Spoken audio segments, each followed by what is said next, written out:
Something happened last night that you were never supposed to hear about this way, while the world around you was becoming quiet, while ordinary conversations were ending and people were returning to their private thoughts.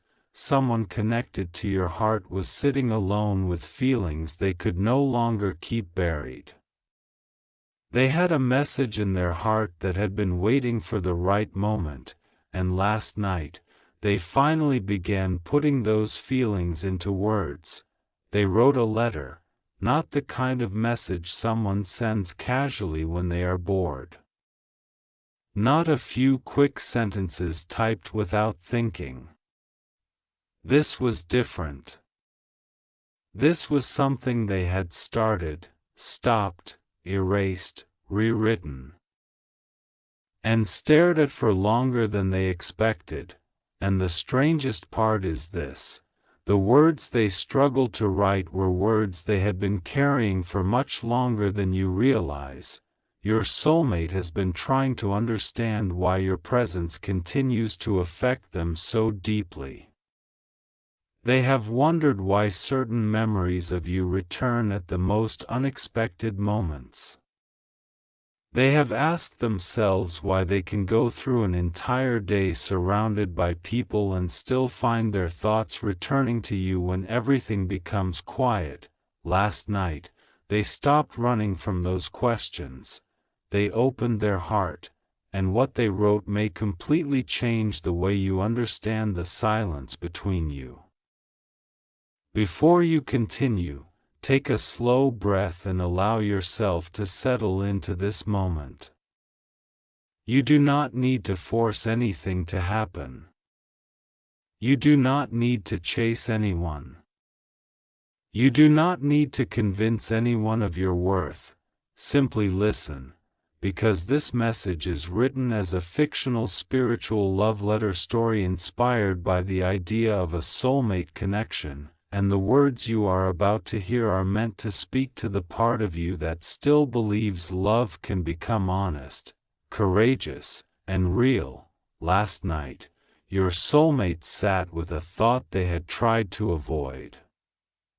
They wondered what would happen if they finally told you everything, not part of it, not the safe version, not the version that leaves room for an easy escape.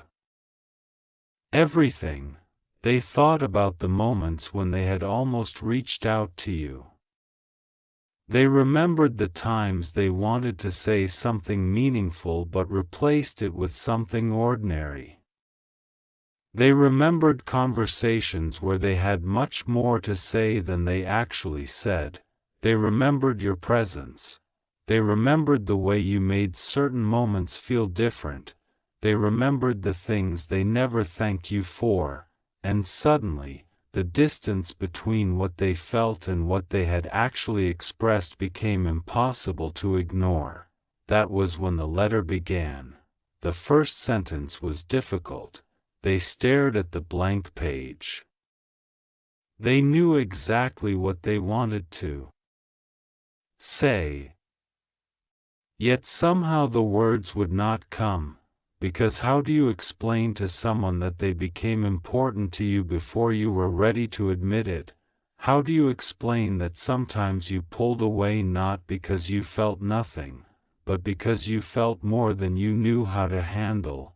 How do you tell someone that pride, fear, timing, confusion, and circumstances can make a person behave completely differently from what their heart is asking them to do? Your soulmate wrestled with all of that last night, and eventually, they wrote, "I have been meaning to tell you the truth." They paused after writing those words. Then they continued, "I don't know if I will ever find the perfect way to explain this. But I don't want perfection anymore. I want honesty." Those words carried weight, because honesty is often harder than romance. Romance can be imagined. Honesty has consequences. Honesty means admitting when you were afraid. Honesty means acknowledging when you made mistakes.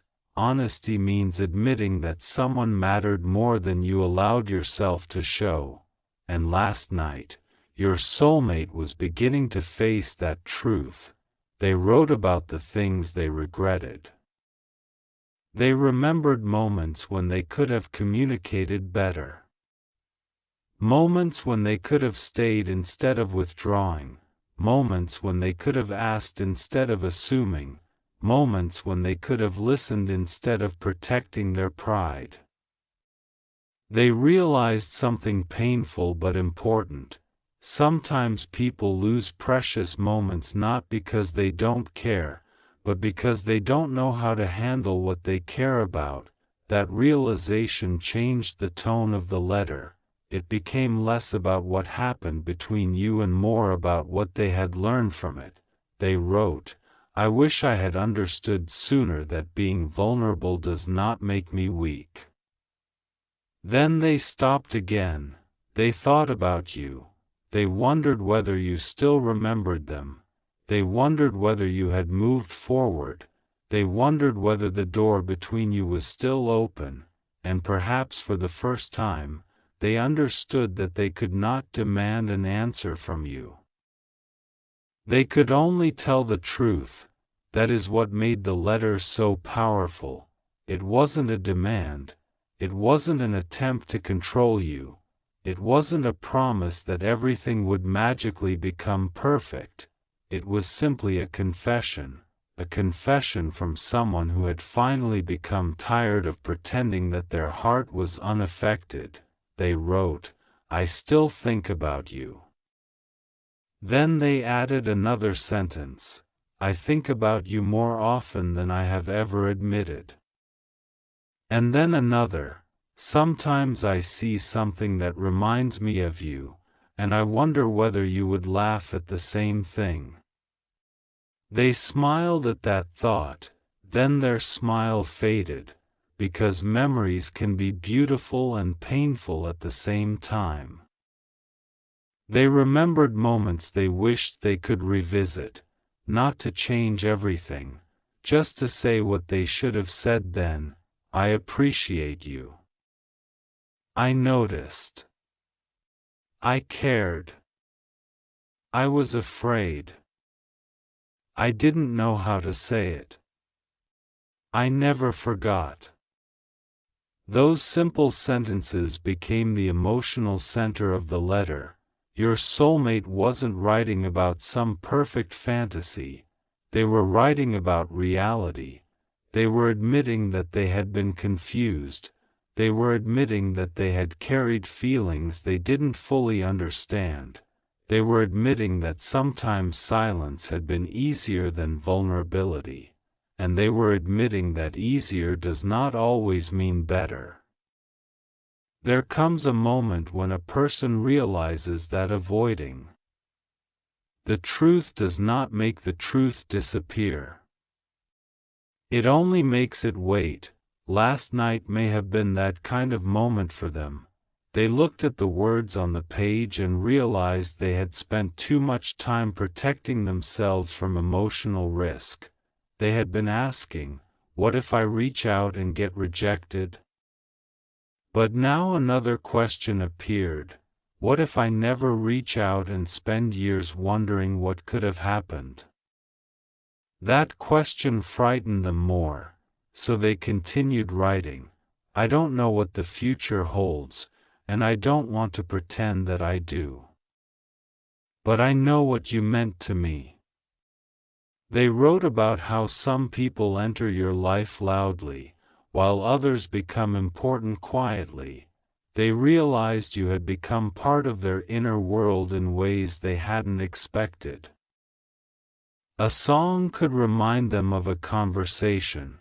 A familiar place could bring back a memory. A certain time of night could make them wonder what you were doing.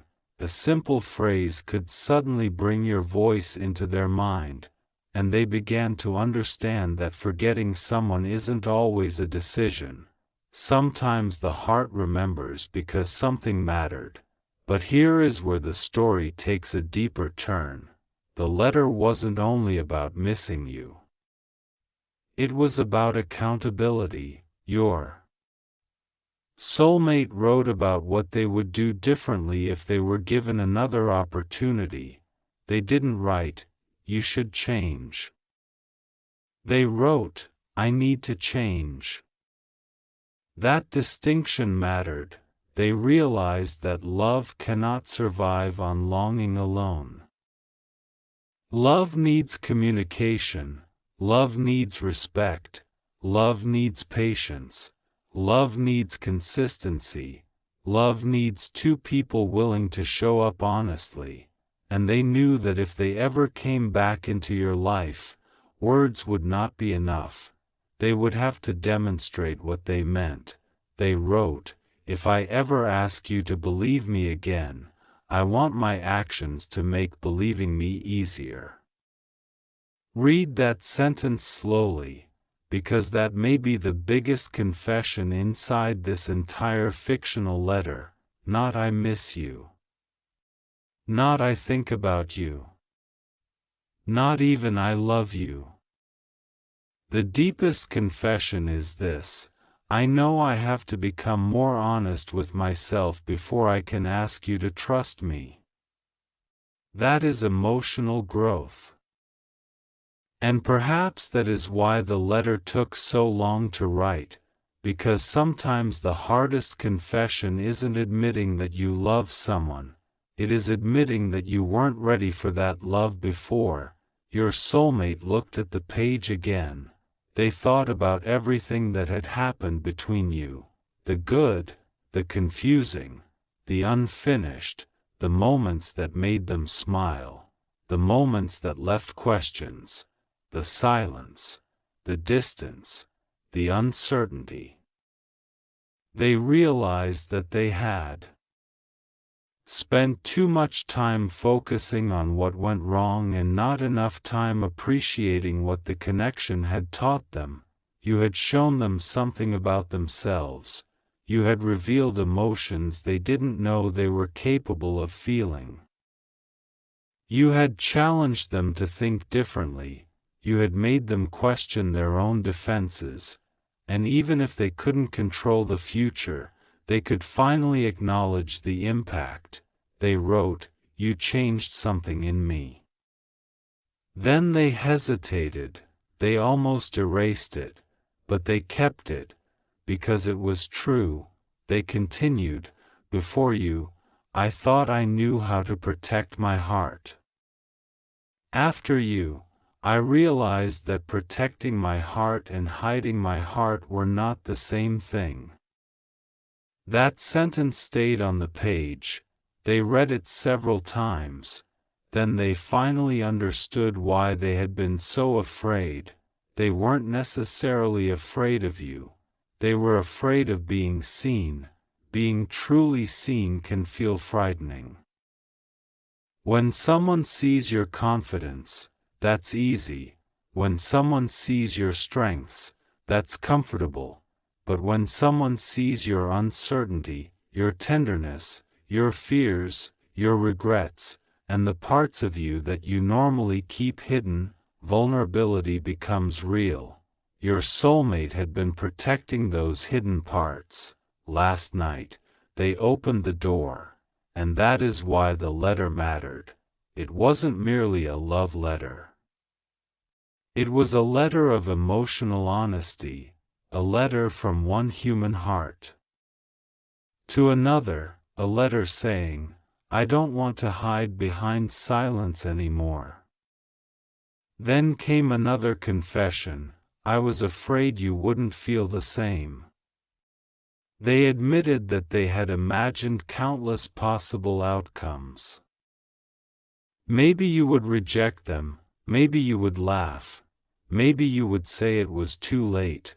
Maybe you had already moved on, maybe the timing was wrong, maybe the connection belonged to a chapter that had already ended. All of those possibilities frightened them, but they finally realized something.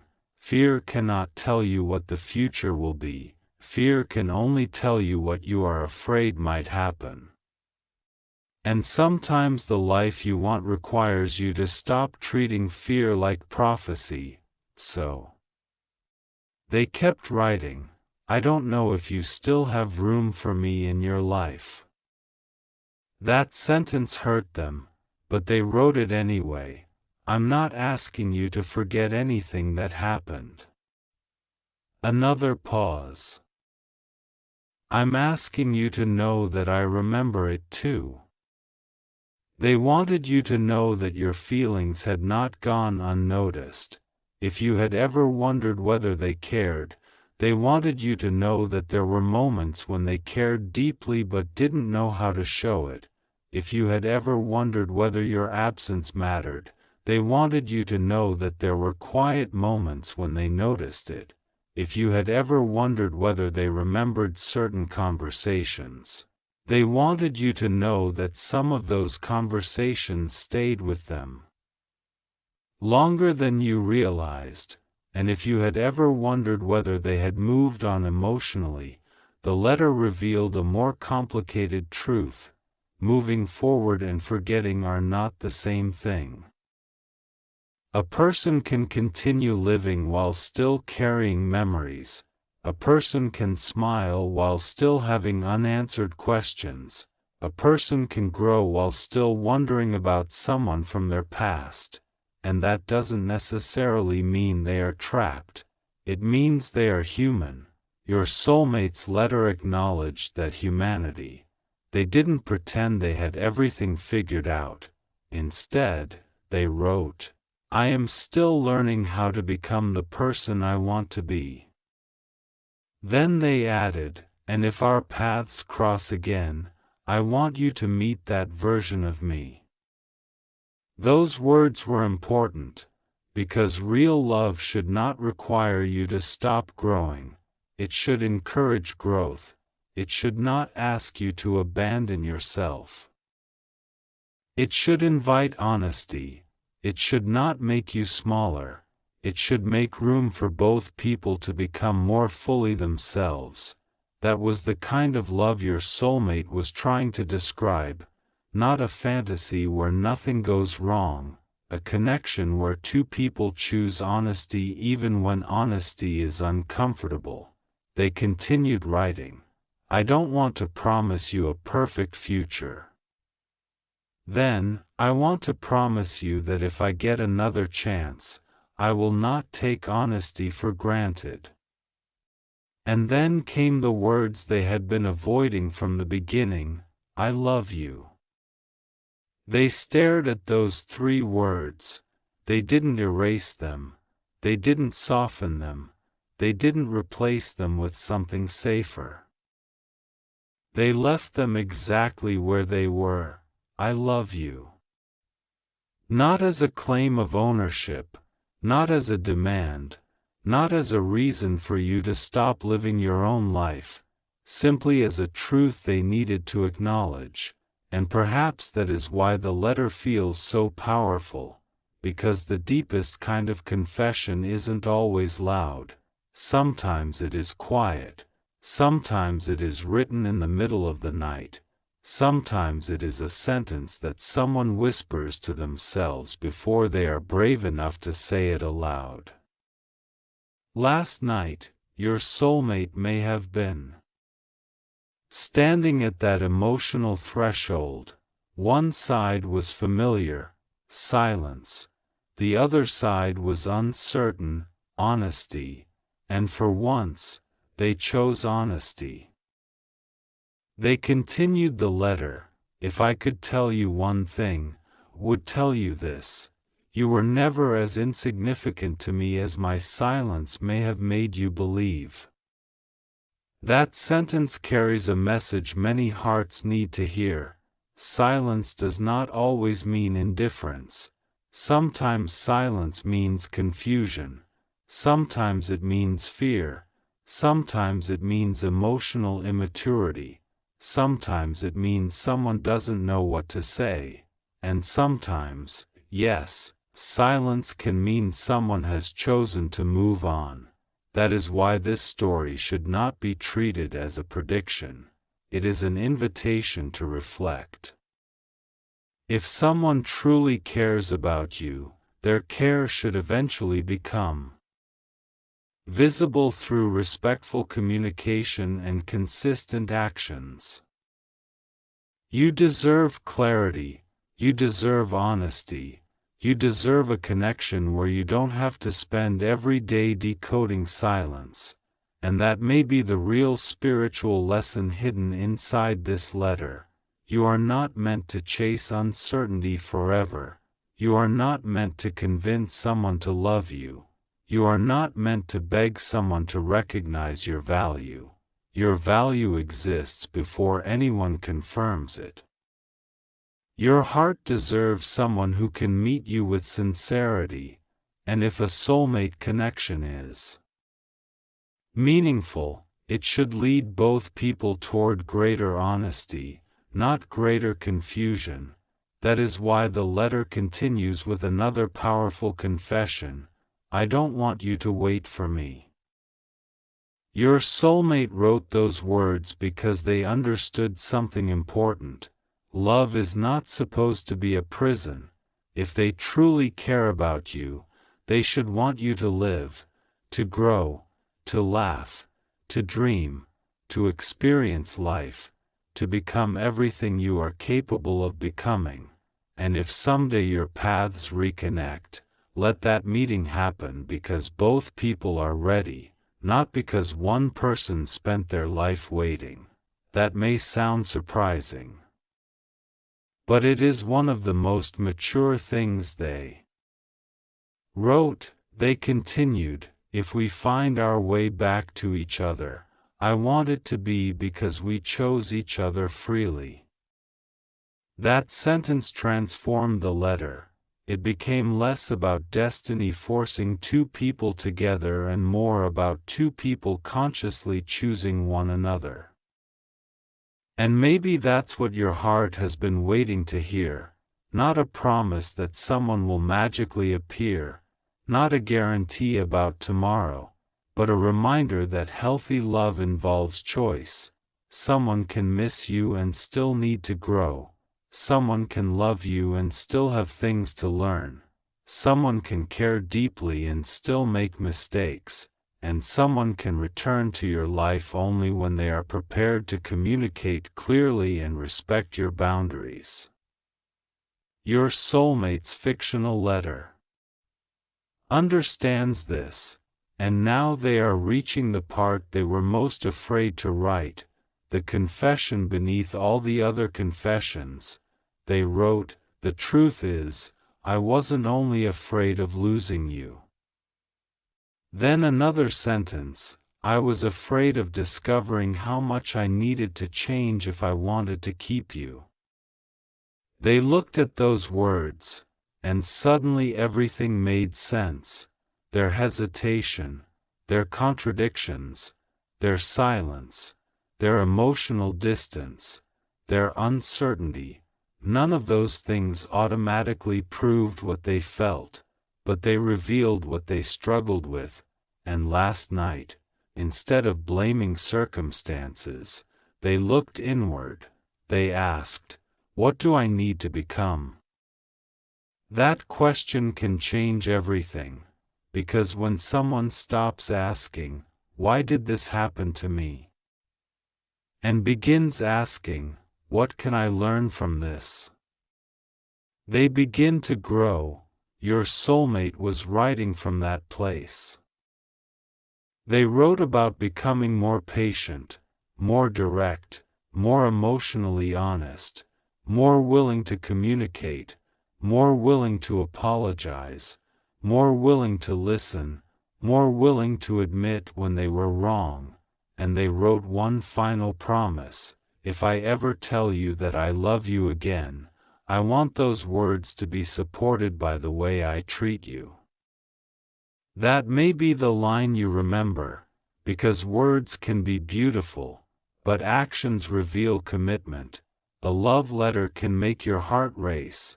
A consistent presence can make your heart feel safe. A confession can be unforgettable. Respect is what makes it meaningful. And perhaps this is what your soulmate finally understands. the greatest confession isn't simply "I love you." It is, "I want to love you in a way that you can actually feel." Imagine the courage it takes to admit that. Imagine sitting alone at night and realizing that the person you care about deserves more than beautiful promises. They deserve reliability. They deserve respect. They deserve clarity. They deserve emotional safety. They deserve someone who doesn't disappear whenever vulnerability becomes uncomfortable. Your soulmate wrote about that too. I want to stop making you guess. Those words may be the most important ones of all, because guessing creates anxiety, clarity creates peace, and love should not constantly leave you wondering where you stand, if this connection is meant to become something meaningful. Communication will matter, not mystical signs, not endless waiting, not trying to decode every coincidence.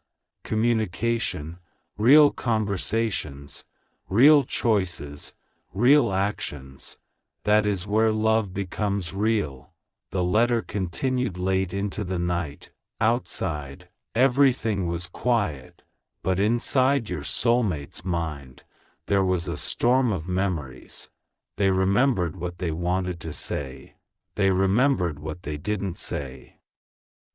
They remembered what they should have done differently, and they realized that sometimes the heart doesn't ask for another chance because it wants to repeat the past. Sometimes it asks for another chance because it believes the future could be different. But whether that future includes you is something neither of you can know for certain, and that's okay. You don't have to know everything tonight. You don't have to force an answer.